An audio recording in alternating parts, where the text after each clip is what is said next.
Hello everyone, welcome to my YouTube channel Mamta Maths Tutorial. और आज 12th class में lecture 82 है। ये हम कर रहे हैं चैप्टर 13 प्रोबेबिलिटी और आज करेंगे आगे का topic. Let E and F be two events associated with a sample space S. एक सैंपल स्पेस एस है और उसके दो आपके पास इवेंट दे दिए ई और F. Clearly the set E intersection F. तो ई इंटरसेक्शन एफ का क्या मतलब है? ये डिनोट कर रहा है किसको? The simultaneous occurrence of the events E and F. Event E और एफ के एक साथ होने को। ठीक है, this E intersection F is also written as E F. इसे हम ई एफ भी लिख सकते हैं। ई इंटरसेक्शन एफ का मतलब ये दोनों इवेंट एक साथ घटित हो रहे हैं। नेक्स्ट डेफिनेशन जो है मल्टीप्लिकेटिव लॉ ऑफ प्रोबेबिलिटी। ये लॉ क्या होता है? Let E and F be two events associated with the same random experiment। कोई random experiment हो रहा है और उससे related दो आपके पास event दे दिए E और F। The probability of simultaneous occurrence of two events E and F is equal to। ये देखिए क्या कह रहा है कि उन दोनों इवेंट्स के साथ उन दोनों इवेंट के एक साथ होने की प्रोबेबिलिटी प्रायिकता इज इक्वल टू किसके बराबर होगी? Probability of one of the events multiply by the conditional probability of the other. उन दोनों इवेंट्स में से एक की प्रोबेबिलिटी को दूसरे इवेंट की कंडीशनल प्रोबेबिलिटी से मल्टीप्लाई कर दो तो दोनों ही इवेंट के एक साथ होने की प्रोबेबिलिटी आपके पास आ जाएगी। यहाँ पे E और F दो इवेंट दे रखे हैं। हमने निकालना है प्रोबेबिलिटी ऑफ EF, यानी कि probability of E intersection F, यानी कि एक इवेंट की प्रोबेबिलिटी को दूसरे की कंडीशनल प्रोबेबिलिटी से मल्टीप्लाई कर दो। यहाँ पे हम ऐसे भी लिख सकते हैं, अगर हम F इवेंट की प्रोबेबिलिटी ले रहे हैं तो उसकी किससे मल्टीप्लाई करेंगे? E की कंडीशनल प्रोबेबिलिटी से मल्टीप्लाई कर देंगे। तो ये आपके पास क्या है? मल्टीप्लिकेटिव लॉ ऑफ प्रोबेबिलिटी है। एग्जाम्पल 8 है, अब उसे डिस्कस करते हैं। Example 8, an urn contains 10 black and 5 white balls. एक बर्तन में 10 काली और 5 सफेद बॉल्स हैं। 2 balls are drawn from the urn one after the other without replacement। एक बॉल निकाली और फिर उसके बाद एक और निकाली। What is the probability that both drawn balls are black? दोनों ही क्या है? बॉल आपके पास ब्लैक है। अब देखिए जरा, let E be the event that first ball drawn is black। हमने E event क्या माना कि पहले ड्रॉ में हमारे पास क्या आ जाए? बॉल जो आए वो ब्लैक आए। let F be the event that second ball drawn is black। कि दूसरी बार हम जो बॉल निकाले वो भी क्या आए? ब्लैक आए। अब इवेंट की प्रोबेबिलिटी क्या आएगी? फर्स्ट ड्रॉ में ब्लैक बॉल, अब ब्लैक बॉल कितनी है? 10। टोटल बॉल कितनी है? 15। प्रोबेबिलिटी क्या होगी? 10/15। अब हम ई इवेंट ले रहे हैं तो साथ में क्या लेंगे? अब प्रोबेबिलिटी ऑफ एफ बाय ई। क्यों? क्योंकि ये हो चुका है इवेंट विदाउट रिप्लेसमेंट। अब हमें एफ को देखना है, मतलब सेकेंड ड्रॉ में भी हमारे पास ब्लैक बॉल आनी चाहिए। ब्लैक बॉल पहले कितनी थी? 10 थी। एक को तो हम निकाल चुके हैं, कितनी बच गई? 9। पहले टोटल बॉल कितनी थी? 15। एक के तो हम निकाल चुके हैं, टोटल बॉल कितनी हो गई है? 14। तो प्रोबेबिलिटी क्या आ गई आपके पास? एफ इवेंट की when E is already occurred, जब ई हो चुका है। क्या है प्रोबेबिलिटी? 9/14। अब मल्टीप्लिकेटिव लॉ ऑफ प्रोबेबिलिटी क्या कहता है कि दोनों ही बॉल्स के ब्लैक होने की प्रोबेबिलिटी क्या आएगी? किसी भी इवेंट की प्रोबेबिलिटी को दूसरे इवेंट की कंडीशनल प्रोबेबिलिटी से मल्टीप्लाई कर दो। ये हमारे पास है 10/15, ये हमारे पास है 9/14। कटते हैं तो काट दीजिए, 2 से 7। आंसर क्या आ गया? 3/7। ठीक है बच्चे, सिंपली हमने एक बॉल निकाली, उसकी प्रोबेबिलिटी निकाल दी है, विदाउट रिप्लेसमेंट है। इस ब्लैक बॉल को हमने वापस नहीं डाला, फिर कंडीशनल प्रोबेबिलिटी निकाली तो हमारे पास कंडीशनल प्रोबेबिलिटी 9/14 आ गई। क्वेश्चन के अकॉर्डिंग हमें निकालना था probability of E intersection F. हमने फॉर्मूला लिखा, प्रोबेबिलिटी की वैल्यू रिप्लेस की, सिंप्लीफाई किया और हमें आंसर मिला 3/7। एग्जाम्पल 9 से पहले एक रिमार्क है, वो देखिए। Remark, multiplication rule of probability for more than 2 events. अभी अभी हमने देखा कि जो मल्टीप्लिकेशन रूल ऑफ प्रोबेबिलिटी है 2 इवेंट पे हमने लगाया, ई पे और एफ पे। क्या यह ज्यादा पे लग सकता है? बिल्कुल। 3 के लिए देखिए, if E, F and G are 3 events of a sample space, we have probability of E intersection F intersection G. तीनों इवेंट के एक साथ होने की probability of event E into probability of event F when E is already occurred, probability of event G when event E and F both are already occurred। ठीक है, इस तरह से हम इनकी probability को लिख सकते हैं।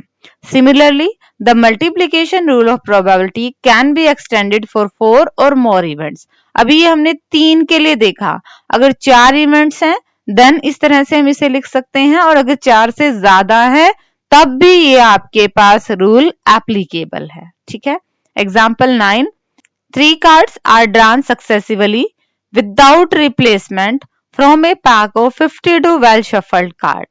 What is the probability that first 2 cards are kings and the third card is an ace? ठीक है, हमें क्या कहा है कि 52 ताश के पत्तों में से 3 कार्ड निकालने हैं 1 by 1 विदाउट रिप्लेसमेंट, वापस नहीं डालना उनको। और हमने प्रोबेबिलिटी निकालनी है कि 2 कार्ड्स तो किंग राजा होने चाहिए और जो तीसरा कार्ड है वो आपके पास एस इक्का आना चाहिए। देखिए कैसे करेंगे इसे। प्रोबेबिलिटी ऑफ के क्या था? किंग निकालने वाला इवेंट था। ठीक है, अब टोटल ताश के पत्ते 52 और किंग कितने होते हैं? 4, तो प्रोबेबिलिटी क्या आ गई? 4/52। प्रोबेबिलिटी ऑफ इवेंट के व्हेन के इज ऑलरेडी अकर्ड, मतलब हमने क्या करना था? 2 बार निकालना था ना किंग को। किंग निकालने की ही प्रोबेबिलिटी जब एक किंग निकल चुका है। 52 ताश के पत्तों में से अब कितने बने? 51 विदाउट रिप्लेसमेंट, वो जो कार्ड निकाला था वापस नहीं डाला। और किंग 4 थे, एक किंग तो हम निकाल चुके और उसे साइड में रख चुके हैं, तो किंग कितने बचे? 3। प्रोबेबिलिटी क्या बनेगी? 3/51। अब हम 2 किंग निकाल चुके हैं और अब हमें निकालना है एस इक्का। तो 2 कार्ड्स खत्म हो गए, 52 थे, अब कितने बचे कार्ड्स? हमारे पास 50 बचे, पर इक्के तो हमारे पास क्या है? 4 हैं, तो प्रोबेबिलिटी क्या बनेगी? 4/50। मल्टीप्लिकेटिव लॉ ऑफ प्रोबेबिलिटी क्या कहता है कि ताश के पत्तों की इस तरह आने की प्रोबेबिलिटी क्या हो जाएगी? Probability of K multiply by probability of K by K multiply by probability of A by K. तीनों ही प्रोबेबिलिटी हम निकाल चुके हैं, वैल्यू रिप्लेस, जो कट रही थी काट दिया और ये हमारे पास क्या आ गया? रिक्वायर्ड आंसर आ गया। ठीक है बच्चे, नेक्स्ट डेफिनेशन है इंडिपेंडेंट इवेंट्स। इंडिपेंडेंट इवेंट्स की अब हम डेफिनेशन देखते हैं और फिर उससे रिलेटेड कुछ रीमार्क्स भी हैं, उन्हें भी डिस्कस करेंगे। Independent events, 2 events associated with a random experiment are said to be independent if the occurrence of one event does not affect the probability of occurrence of the other। 2 events को हम independent कह देंगे कब? जब एक के होने की प्रायिकता दूसरे के होने की प्रायिकता को अफेक्ट प्रभावित ना करे। For example, from A bag containing 3 white and 2 black balls the probability of drawing a white ball। White ball निकालने की प्रोबेबिलिटी क्या हो जाएगी? व्हाइट बॉल कितनी है? 3। टोटल बॉल कितनी है? 5 होगी 3/5। If the ball drawn is replaced in the bag, अब जो बॉल निकाली थी उसे वापस डाल दिया, ठीक है, and again a white ball is drawn, फिर दोबारा से व्हाइट बॉल निकाली, तो प्रोबेबिलिटी क्या आएगी? 3/5। यानी कि इस इवेंट की प्रायिकता ने इस इवेंट की प्रायिकता को अफेक्ट नहीं किया, प्रभावित नहीं किया। सच इवेंट्स आपके पास क्या कहलाएंगे? इंडिपेंडेंट इवेंट्स ही कहलाएंगे। ये तो थी डेफिनेशन इंडिपेंडेंट इवेंट्स की। कुछ एक रिमार्क्स हैं इनसे रिलेटेड, वो देखिए क्या है। Two events E and F are said to be independent if, दो इवेंट्स को हम इंडिपेंडेंट कब कह देंगे, जब probability of F by E equal to probability of F और probability of E by F equal to probability of E. यानी कि किसी इवेंट की कंडीशनल प्रोबेबिलिटी जब इवेंट दूसरा हो चुका है, कोई असर ना डाले, उसी की प्रोबेबिलिटी आ जाए। यहाँ पे भी देखिए, probability of event E when F is already occurred, F कोई इवेंट है वो हो चुका है, तब भी इवेंट की प्रोबेबिलिटी ई की प्रोबेबिलिटी के ही बराबर आ रहा है, मतलब एफ का होना या ना होना इसकी प्रोबेबिलिटी पे कोई असर नहीं डाल रहा, तो ई और एफ आपके पास क्या हो गए, इंडिपेंडेंट इवेंट हो गए। Next, two events E and F associated with the same random experiment are independent if and only if probability of E intersection F equal to probability of E into probability of F। अगर दो event आपके पास independent हैं तो उनके intersection की probability उनके particular event की probability की मल्टीप्लाई के बराबर हो जाएगा। और अगर ये रिजल्ट होल्ड करता है तो ये दोनों इवेंट आपके पास क्या होंगे, इंडिपेंडेंट होंगे। ये रिजल्ट वाइस वर्सा है, अगर इवेंट इंडिपेंडेंट है तो ये प्रॉपर्टी होल्ड करेगी, और अगर ये प्रॉपर्टी होल्ड करेगी तो इवेंट क्या होंगे आपके पास, इंडिपेंडेंट होंगे। ठीक है। Next remark, two events E and F are said to be dependent if they are not independent। दो इवेंट्स को डिपेंडेंट कह देंगे कब, जब वो इंडिपेंडेंट नहीं होंगे, मतलब ये प्रॉपर्टी उनके बीच में होल्ड नहीं करेगी। मतलब probability of E intersection F is not equal to probability of E into probability of F। ये तो था दो इवेंट्स की इंडिपेंडेंसी के बारे में। अगर हमें थ्री इवेंट्स की इंडिपेंडेंसी के बारे में चेक करना हो तो देखिए कैसे करेंगे।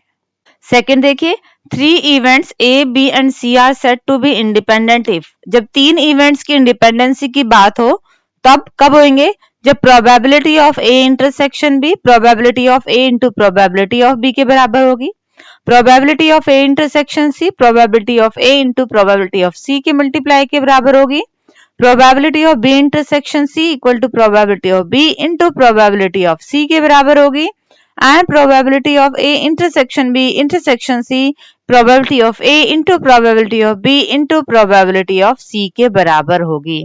अगर ये चार चीजें होल्ड करती हैं तो आपके पास ए बी सी तीनों इवेंट इंडिपेंडेंट है।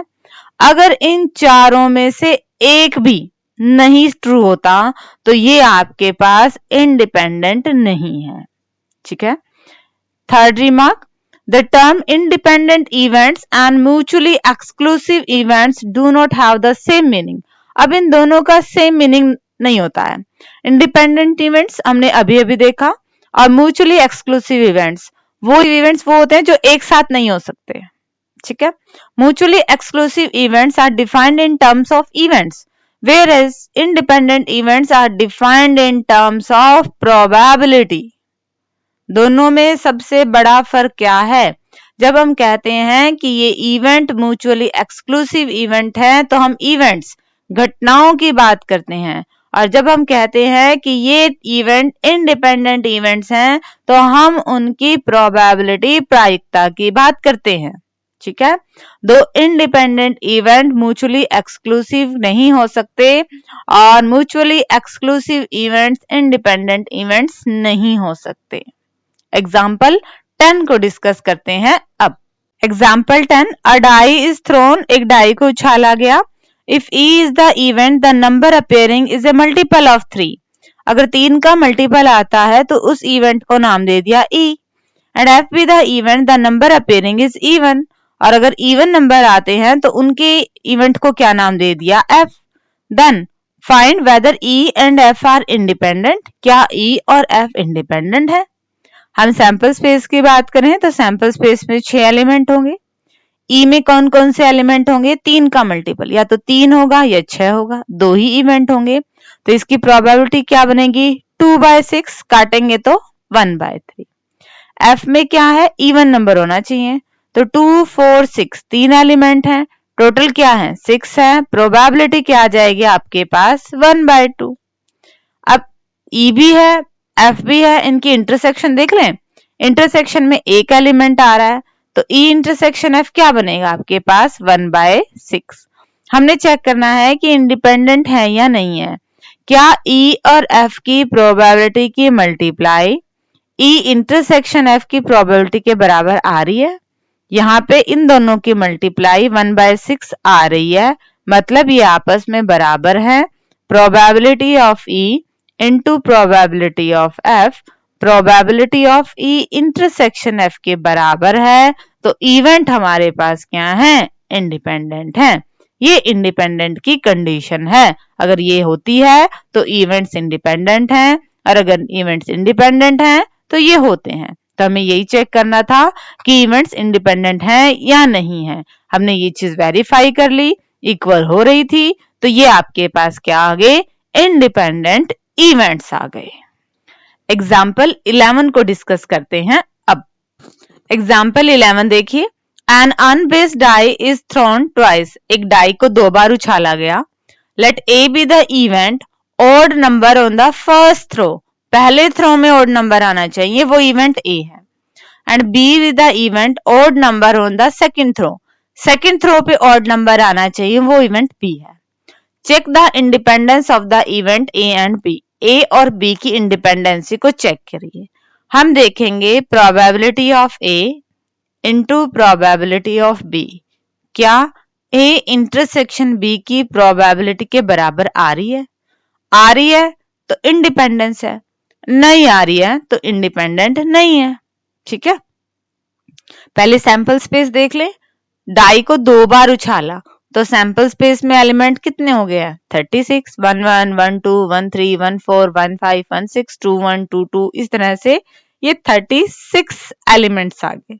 अब ए क्या है, A B the event odd number on the first throw, पहले थ्रो में ऑड नंबर आए।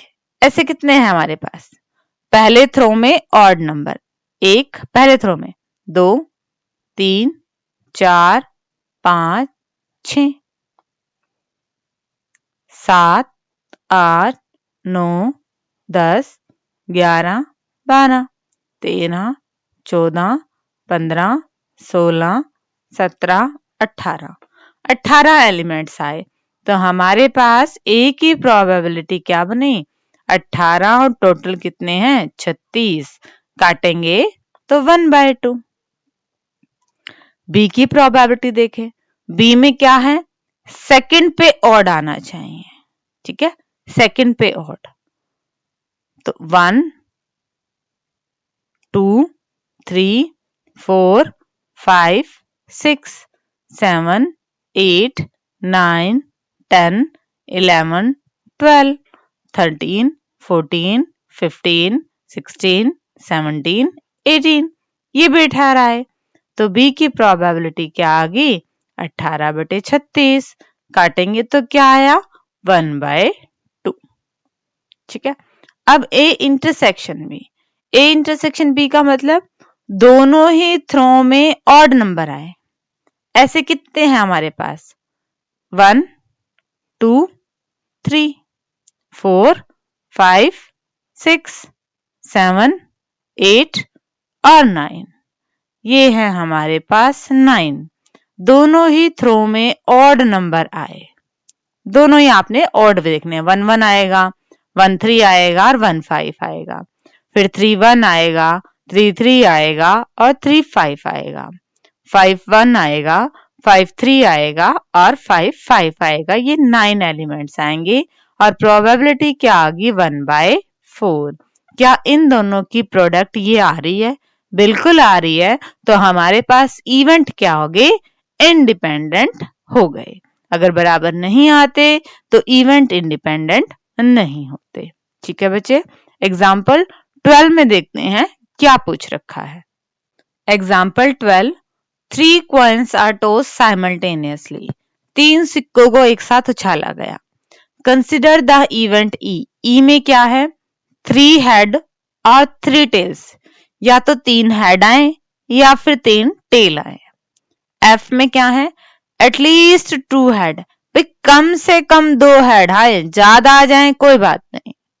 जी में क्या है, एटमोस्ट 2 हेड, भाई ज्यादा से ज्यादा 2 ही हेड होने चाहिए, कम आ जाए कोई बात नहीं, 2 से ज्यादा नहीं होने चाहिए। Of the pairs EF, EG, FG which are independent, इनमें से कौन से इंडिपेंडेंट है, विच आर डिपेंडेंट, कौन से डिपेंडेंट है। ठीक है, तो बात करें पहले सैंपल स्पेस की। सैंपल स्पेस में कितने एलिमेंट आएंगे, 3 सिक्कों को एक साथ उछाला तो टोटल 8 इवेंट आएंगे हमारे पास। ठीक है, सैंपल स्पेस में। अब ई में क्या है, या तो तीनों हेड आने चाहिए या तीनों टेल आने चाहिए, तो हमें 2 एलिमेंट मिले। ई की प्रोबेबिलिटी क्या होगी, 2/8, काटेंगे तो क्या आई, 1/4। एफ में क्या था, एटलीस्ट 2 हेड, भाई कम से कम 2 हेड हो, कम से कम 2, ज्यादा हो जाए कोई बात नहीं। तो इसमें कितने एलिमेंट्स हैं, 4, टोटल कितने थे 8, प्रोबेबिलिटी क्या बनी 1/2। जी में क्या है, एटमोस्ट 2 हेड, भाई ज्यादा से ज्यादा 2 हेड होने चाहिए, कम हो जाए कोई बात नहीं, पर 2 से ज्यादा नहीं होने चाहिए। तो ये आपके पास कितने एलिमेंट्स हैं, 7, टोटल कितने हैं 8, तो जी की प्रोबेबिलिटी क्या आ गई है, 7/8। 1/1 चेक करते हैं, पहले इस पेयर को देखते हैं। अगर probability of E into probability of F, probability of E intersection F के बराबर आ गई तो ये इंडिपेंडेंट है। अब ई की प्रोबेबिलिटी क्या है, 1/4, एफ की प्रोबेबिलिटी क्या है, 1/2। और इसको देख लेते हैं, अगर इन दोनों की प्रोडक्ट के बराबर आ गए तो इवेंट इंडिपेंडेंट है, अदरवाइज नहीं है। ई इंटरसेक्शन एफ, ऐसे एलिमेंट जो ई में भी हैं और एफ में भी हैं, कितने मिलेंगे हमें, एक ही है। तो ई इंटरसेक्शन एफ की प्रोबेबिलिटी क्या आ गई, 1, और टोटल कितने हैं 8, 1/8। क्या ये दोनों बराबर हैं, बिल्कुल बराबर है, तो ये आपके पास क्या आ गए, इंडिपेंडेंट आ गए। ठीक है, अब इस पेयर को लेते हैं। ई की प्रोबेबिलिटी है, जी की प्रोबेबिलिटी है, हम चेक करेंगे क्या ये चीज होल्ड करती है। ई की प्रोबेबिलिटी 1/4, जी की प्रोबेबिलिटी 7/8, ई इंटरसेक्शन जी, ऐसे एलिमेंट जो ई में भी हैं और जी में भी हैं, ध्यान से देखिए तो एक ही मिलेगा, तो प्रोबेबिलिटी क्या बनेगी 1/8। क्या ये बराबर है, ये बराबर नहीं है, तो इवेंट क्या है, इंडिपेंडेंट नहीं है, ये तो डिपेंडेंट हो गए। ठीक है, अब एफ और जी में देख लेते हैं। हम चेक करेंगे probability of F into probability of G, probability of F intersection G के बराबर आती है नहीं आती है। एफ की प्रोबेबिलिटी है 1/2, जी की प्रोबेबिलिटी है 7/8। एफ इंटरसेक्शन जी देखिए, एफ और जी दोनों में कितने एलिमेंट कॉमन है, 1, 2, 3, तो प्रोबेबिलिटी क्या बनी 3, टोटल कितने हैं 8। क्या इसकी मल्टीप्लाई 3/8 के बराबर है, बिल्कुल बराबर नहीं है, तो ये इवेंट भी आपके पास क्या आ गए हैं, डिपेंडेंट आ गए। ठीक है बच्चे, सिंपली हमारे पास जो इंडिपेंडेंसी चेक करने का तरीका है, 2 इवेंट्स हमारे पास इंडिपेंडेंट कहे जाएंगे कब, जब इन दोनों की प्रोबेबिलिटी की मल्टीप्लाई इनके इंटरसेक्शन की प्रोबेबिलिटी के बराबर आ जाए। तो उसी रूल को फॉलो करते हुए हमने चेक किया और पता चला कि ई एफ ये वाला पेयर तो इंडिपेंडेंट है और बाकी दोनों पेयर्स क्या हैं आपके पास, डिपेंडेंट है। नेक्स्ट एग्जाम्पल, एग्जाम्पल 13 देखिए। Example 13, prove that if E and F are independent, अगर ई और एफ इंडिपेंडेंट है, मतलब ये वाली कंडीशन दे रखी है आपको, then so are the events E and F dash. आपने ई एंड एफ डैश के लिए इस चीज को प्रूव करना है, यानी कि आप क्या दिखाओगे, E intersection F dash equal to probability of E into probability of F dash. आपको ये गिवन है और आपको ये दिखाना है, ये इवेंट आपके पास इंडिपेंडेंट है और आपने इन दोनों इवेंट्स को इंडिपेंडेंट दिखाना है। तो इसको कैसे करेंगे, हमें कुछ ना कुछ ऐसा करना पड़ेगा कि हम एफ डैश को इंक्लूड कर पाए। ठीक है, तो हमने एक बार डायग्राम बनाया, एक हमने इवेंट ई लिया, एक हमने इवेंट एफ लिया। तो ये डॉट डॉट वाला पोर्शन किसको दिखाएगा, ई और एफ डैश की इंटरसेक्शन को। एफ डैश का मतलब एफ को छोड़ के बाकी सारे की, और ई की इंटरसेक्शन को। बिल्कुल सही है। ये वाला पोर्शन किसको दिखाएगा, एफ को और ई की इंटरसेक्शन को, एफ को और ई डैश की इंटरसेक्शन को। ये वाला बीच वाला पोर्शन ई का और एफ का कॉमन है, तो ये इंटरसेक्शन एफ है। और बाकी सारे वाला क्या है, ई डैश और एफ डैश का इंटरसेक्शन है। ई को छोड़ के बाकी सारा, एफ को छोड़ के बाकी सारा, और जो दोनों में कॉमन है वो ये वाला पोर्शन है। अब देखिए जरा हम कि ई को क्या लिख सकते हैं। इस ई को हम क्या लिख सकते हैं, दिस यूनियन दिस। ये क्या है, ई इंटरसेक्शन एफ यूनियन ई इंटरसेक्शन एफ डैश। जब यूनियन की बात हो रही है और इनकी प्रोबेबिलिटी निकालेंगे तो ये कहां आ जाएगा, प्लस में आ जाएगा। Probability of E equal to probability of intersection F plus में probability of E intersection F dash. ध्यान रहे हमें लेफ्ट हैंड साइड में क्या दिखाना है, probability of E intersection F dash. तो इसे एक तरफ लिया, बाकी सारी टर्म को दूसरी तरफ लिया। अब ये हमें फॉर्मूला दिख रहा है, गिवन था कि ई और एफ तो इंडिपेंडेंट है। इंडिपेंडेंट है तो मतलब उनके इंटरसेक्शन की प्रोबेबिलिटी ऑफ ई और एफ की मल्टीप्लाई के बराबर है। अब इनमें से हमें क्या दिख रहा है, हमें प्रोबेबिलिटी ऑफ ई कॉमन दिख रहा है, तो हमने उसको कॉमन ले लिया। अब 1 में से प्रोबेबिलिटी ऑफ एफ घटाएंगे तो वो क्या आएगी, प्रोबेबिलिटी ऑफ एफ डैश आएगी। ठीक है, तो यहां से हमारे पास रिजल्ट क्या आ गया, probability of E into probability of F dash equal to probability of E intersection F dash. और अगर ये प्रॉपर्टी होल्ड करती है तो इवेंट्स क्या आ गए, ई और एफ डैश इंडिपेंडेंट आ गए। ठीक है, सेम ऐसे ही हम क्या दिखा सकते हैं, ई डैश एंड एफ भी इंडिपेंडेंट है, और ई डैश और एफ डैश भी आपके पास क्या है, इंडिपेंडेंट है। कब, जब ई और एफ क्या है, इंडिपेंडेंट है। ठीक है बच्चे, डिस्कस करते हैं आज के लेक्चर का लास्ट एग्जाम्पल। एग्जाम्पल 14 से पहले रिमार्क्स, ये रिमार्क्स अभी बताए थे।